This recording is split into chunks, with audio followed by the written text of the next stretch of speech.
Nous en sommes au troisième épisode de la vie de Michel Magon. Nous avons raconté cette fameuse confession qu'il a remis sur les rails. Don Bosco, unique témoin de cette résurrection, écrivit. Tout ému, notre ami Michel Magon donc ajouta « Je n'ai jamais été aussi heureux ». Puis fondant de nouveau en larmes, il partit se coucher. Il ne réussit pas à dormir longtemps. Au milieu de la nuit, il sentit le besoin de se lever. Agenouillé auprès de son lit, il pria un long moment, l'âme inondée de paix. L'amitié de Michel et du Seigneur n'était pas faite seulement de paroles. Jésus lui disait « Michel, tu as porté ta croix pour moi, tu es mort pour moi, tu as mis le prix pour être mon ami, moi aussi, je veux faire quelque chose pour toi. » Il traça avec l'aide de Don Bosco un vrai plan de bataille qui prévoyait une offensive sur deux fronts. Une attitude résolue pour conserver son amitié avec le Seigneur, la vie de la grâce, et un engagement pour diffuser la charité et la joie au milieu de ses camarades. Pour remporter la victoire sur le premier point, la conservation de la grâce donc, il écrivit sur son carnet personnel 7 brèves propositions. Rencontrer souvent le Seigneur dans l'Eucharistie et le sacrement de pénitence. Deuxièmement, aimer la Vierge Marie. Troisièmement, prier beaucoup. Quatrièmement, invoquer souvent Jésus et Marie. Cinquièmement, ne pas être délicat pour mon corps. Sixièmement, être toujours occupé. Septièmement, éviter les mauvais compagnons. Sur le point de la dévotion à la Sainte Vierge, voici ce que précise Saint Jean Bosco lui-même. La dévotion envers la bienheureuse Vierge Marie est le soutien de tout vrai chrétien. Mais elle l'est de façon plus particulière pour la jeunesse, car c'est en son nom que parle le Saint-Esprit. Si quelqu'un est petit ou jeune, qu'il vienne à moi. Notre Magon, continue Saint Jean Bosco, n'ignora pas cette importante vérité. Et voici de quelle manière providentielle il perçut son exhortation. On lui fit un jour cadeau d'une image de la Sainte Vierge Marie, au bas de laquelle était écrit « Venez mes fils, écoutez-moi, je vous enseignerai la crainte du Seigneur ». Cette invitation lui donna sérieusement à penser, et il écrivit une lettre à son directeur dans laquelle il disait que la Sainte Vierge lui avait fait entendre sa voix, qu'elle l'invitait à devenir meilleure et qu'elle voulait elle-même lui enseigner la manière de craindre Dieu, de l'aimer et de le servir. Il se mit alors à s'imposer des sacrifices qu'il pratiquait scrupuleusement, en l'honneur de celle qu'il commença d'honorer sous les titres de Mère Céleste, Divine Maîtresse, Bergère compatissante.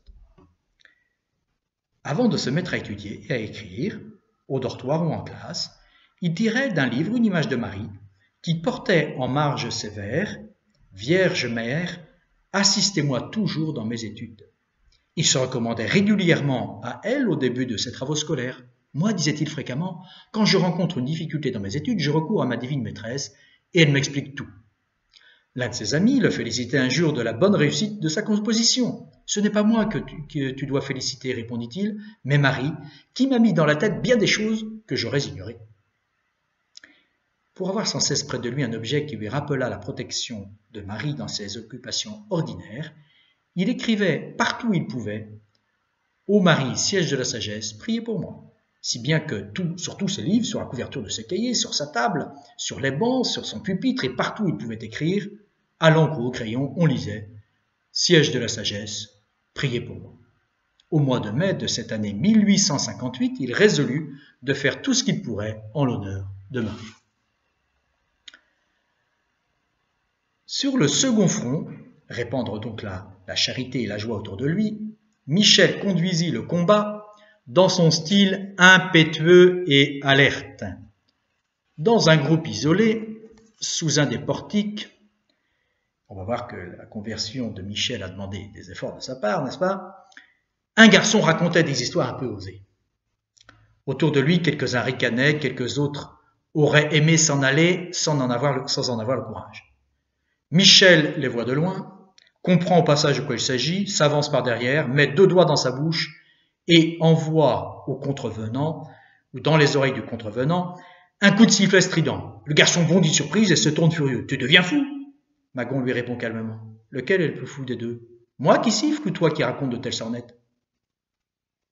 Un autre jour, Don Bosco fait un sermon sur le péché et sur la mort. Un de ces sermons qui secouait les consciences et mettait chacun devant ses responsabilités. À peine sorti de l'église, voici que le petit groupe habituel des râleurs se rassemble un peu à l'écart. « Ah, les sermons, quelle barbe, dit l'un. Mais l'enfer existe-t-il vraiment, continue un second.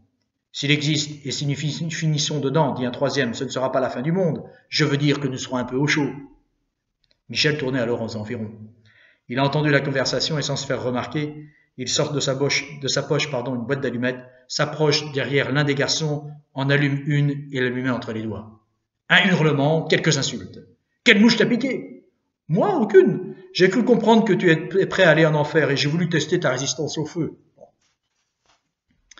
Si un autre avait fait les mêmes blagues, il aurait reçu une volée, mais sur Michel, personne n'osait lever la main. Chacun savait qu'il savait se servir de ses poings mieux que quiconque. Un jour, d'ailleurs, qu'il passait avec Don Bosco sur la place Castello en compagnie de camarades, une paire de jeunes jouait aux soldats. L'un d'entre eux laisse soudain échapper un blasphème retentissant. Michel sentit la colère lui monter à la tête. Il courut vers les deux voyous et flanqua une paire de baffes au blasphémateur.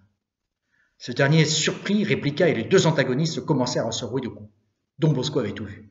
Il se plaça entre eux et réussit à les séparer. Michel murmura à l'adresse de son adversaire. « Remercie ce prêtre, car autrement je t'aurais réduit en bouillie. » Don Bosco eut beaucoup de mal à faire comprendre à Michel qu'il n'était pas nécessaire de se battre avec tous les blasphémateurs. Magon n'était pas seulement un petit boxeur au service de Dieu. Il savait que l'amour de l'autre est le commandement nouveau que Jésus est venu enseigner. Il savait être serviable et généreux. Il aidait les petits à faire leur lit, à nettoyer leurs chaussures. Il repassait ses leçons avec les moins doués. Il donna ses gants à un camarade qui souffrait du froid.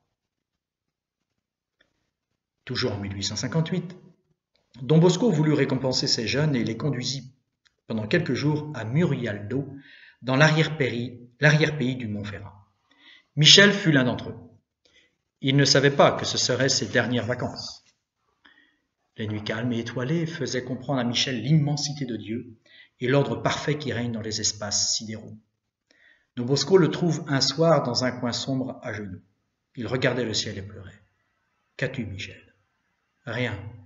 Don Bosco, je pleure en regardant la lune, qui depuis des millions d'années reste fidèle au rôle voulu par Dieu, tandis que moi, tant de fois, je lui désobéis. » La fin de 1858 arriva. En cette dernière journée de l'année, Don Bosco recommande à tous de commencer et de vivre la nouvelle année la conscience en accord avec Dieu, d'autant plus que peut-être pour quelqu'un d'entre vous, ce sera la dernière. On a déjà évoqué ces étrennes de Don Bosco avec la vie de Brusasca. Tandis qu'il prononçait ces paroles, la main de Don Bosco s'était posée sur la tête de Michel. Celui-ci pensa, « Cet avis n'est-il pas pour moi ?» Mais il n'en fut pas épouvanté, il dit simplement « Je me tiendrai prêt ». 15 jours plus tard, Michel assista à une réunion d'un groupe de jeunes et voici que le responsable habituel se mit à passer avec une petite boîte remplie de billets sur lesquels étaient inscrits de bonnes œuvres à faire ou des phrases à méditer au cours de la semaine. Chacun prenait un billet. Magon lut le sien. « Au jugement, je serai seul face à Dieu. » Il resta songeur. C'était le deuxième avis. Don Bosco, ayant appris la chose, le rassura, mais ajouta dans un sourire. « Si tu devais faire une visite à Marie, resterais-tu effrayé ?» 3 jours plus tard, le 19 janvier 1859, Magon ressentit de vives douleurs à l'estomac, des douleurs qu'il connaissait, les ayant déjà subies les années précédentes et qu'il avait fait souffrir. On le mena à l'infirmerie. Cela ne semblait pas à première vue très préoccupant, si bien que Don Bosco, l'ayant aperçu à la fenêtre et lui ayant demandé comment il allait, s'entendit répondre « Bien, mon mal habituel ». Cependant, son état s'aggrave. Le vendredi 21, on appelle le médecin. Michel se confesse pour la dernière fois. Et là, je reprends le récit proprement de Saint Jean Bosco. Il se prépara pendant quelques minutes et se confessa. Ensuite, l'air calme, il dit en riant, en présence de sa mère et de moi-même, « Qui sait si ma confession est un exercice de la bonne mort, ou si c'est réellement celle de ma mort ?» Alors, ici, je fais une petite incise. Chez Saint Jean Bosco, dans son œuvre, on faisait l'exercice de la bonne mort une fois par mois. C'était une demi-journée durant laquelle tous les garçons étaient invités à s'occuper comme si c'était la dernière journée de leur vie. Et croyez-moi, c'était des garçons très joyeux. Bien, donc je continue. « Qu'est-ce que tu préfères ?» lui répondis-je. « Désires-tu guérir ou aller en paradis ?» Dieu sait, répond Michel, ce qui vaut mieux pour moi. Je ne désire faire que ce qui lui plaît. À 9h du soir, il reçoit la communion en viatique. Au bout d'un quart d'heure, il cessa de répéter les prières qui lui étaient suggérées. Et comme il ne prononçait plus un mot, nous crûmes, continue saint Jean Bosco, qu'il avait tout à coup perdu connaissance. Mais après quelques minutes, le visage épanoui, et comme s'il plaisantait, il fit signe d'écouter et dit « Sur le billet de dimanche, il y avait une erreur. On avait écrit « Au jugement, je serai seul avec Dieu ». Ce n'est pas vrai, je ne serai pas seul. La Sainte Vierge sera aussi là pour m'aider. Maintenant, je n'ai plus rien à craindre.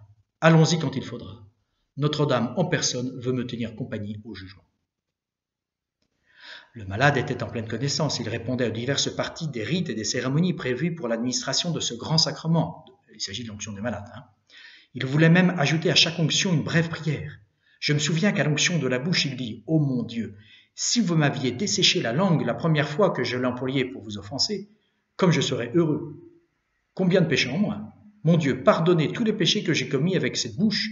Je m'en repens de tout cœur. » À l'onction des mains, il ajouta « Que de coups de poing j'ai donné mes camarades avec ses mains. Mon Dieu, pardonnez-moi ces péchés et aidez mes camarades à être meilleurs que moi. » Une chose stupéfiait quiconque le regardait. Ses pulsations indiquaient qu'il était à l'extrême limite de la vie, mais sa sérénité, son entrain, son rire et sa lucidité étaient d'un être en parfaite santé. Non qu'il ne souffrit pas, car l'oppression respiratoire produite par la rupture d'un organe entraîne une angoisse, une souffrance généralisée au moral et au physique. Mais notre Michel avait demandé plusieurs fois à Dieu de lui faire accomplir ici-bas son purgatoire afin d'aller au paradis sitôt après sa mort. C'était cette pensée qui lui permettait de tout endurer avec joie. Bien plus, ce mal qui est ordinairement cause de détresse et d'angoisse produisait en lui joie et bonheur. Enfin, par une grâce spéciale de notre Seigneur, non seulement il paraissait insensible à la douleur, mais il semblait éprouver une grande consolation dans ses souffrances elles-mêmes. C'est toujours saint Jean Bosco dont je lis le texte ici. Il n'était pas nécessaire de lui suggérer des sentiments religieux, car il récitait de lui-même, de temps en temps, d'édifiantes oraisons jaculatoires. Vous savez, des petites formules qu'on lance vers le ciel en quelque sorte. Il était 10h03 quand il m'appela par mon nom et me dit « Nous y sommes, aidez-moi. » « Sois tranquille, lui répondis-je, je ne t'abandonnerai pas tant que tu ne seras pas avec le Seigneur en paradis. Mais puisque tu me dis être sur le point de quitter ce monde, ne veux-tu pas au moins faire un dernier adieu à ta maman ?»« Non, répondit-il, je ne veux pas lui causer un si grand chagrin. »« Tu ne me laisses pas au moins une commission pour elle ?»« Oui, dites à maman qu'elle me pardonne toutes les peines que je lui ai faites dans ma vie.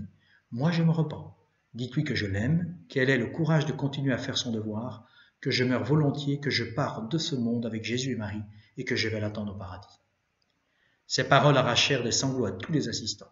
Mais je me repris, et pour occuper ces ultimes instants par de bonnes pensées, je lui posai de temps à autre diverses questions. « Que dois-je dire de ta part à tes camarades ?